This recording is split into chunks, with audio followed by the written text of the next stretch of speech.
Okay, Vince. So we're right now seeing existing home sales are down, new home sales are up.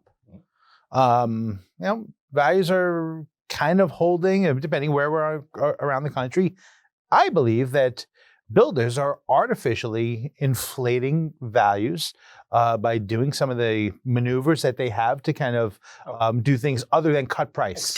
Explain what you mean by artificially inflating values. Okay, so they're giving incentives such as insanely low mortgage rates, incentives on, kitchen upgrades, things like that. They're doing everything they possibly can to not lower the price, because they lower the price, they're lowering the price on all of their inventory. How is this artificially inflating value? That's not artificial. That's just called good business is what that is. I think you're an anti-capitalist. That's what I think you are. And I don't understand why you go that way. I do hear this. I hear it from you sometimes. I hear it from brokers and originators. Listen, it is hard to compete with home builders, especially those who have their own, dedicated financing arms. Very, very difficult, especially because they'll throw in, all these little goodies to the borrower, to the buyer, in order to get them to come in and buy. Mm-hmm. But why is that bad? Why is that bad? Okay, because when an appraisal is done, who's that appraisal done for?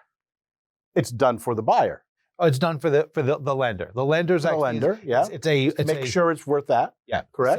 So the lender is saying, all right, we assume that the market is valuing this property based on this data. But then all of a sudden, the builder comes along and says, hey, you know something? We're not willing to let this house go for $500,000, but we'll lower your mortgage to 5.5%. What a silly thing. You know what? Because you know that the percentage of just because I'm right doesn't make it silly. New home builder loans for new homes, right, that are being done by private lenders, by banks and LOs and things like that aren't affiliated with the home builder, is very, very small.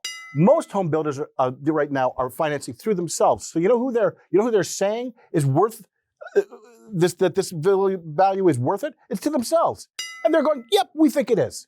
Okay. So they're not finding any problem with anybody else. You know who's really happy about what they're doing? I can tell you right now. Tax collectors in the communities they're buying for this thing here, because they've got an appraisal basis now to say those homes, we're going to tax the heck out of them.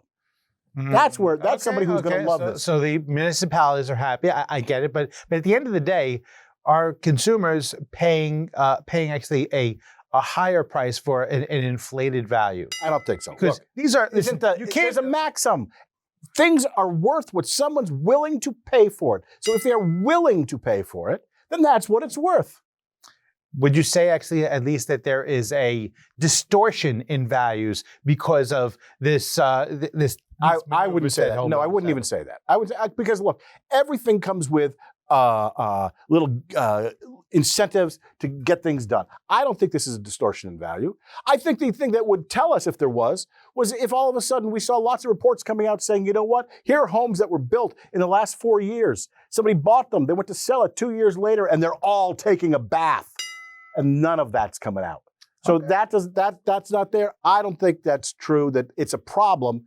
I think you're just trying to make a problem out of it. I think this is part of the reason why we have inventory issues, is because these values are kept up and propped up artificially. That's why we have a home affordability issue.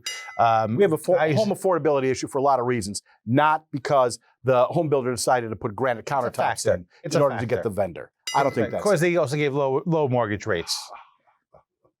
He's going to declare victory. He's so wrong here. We are good.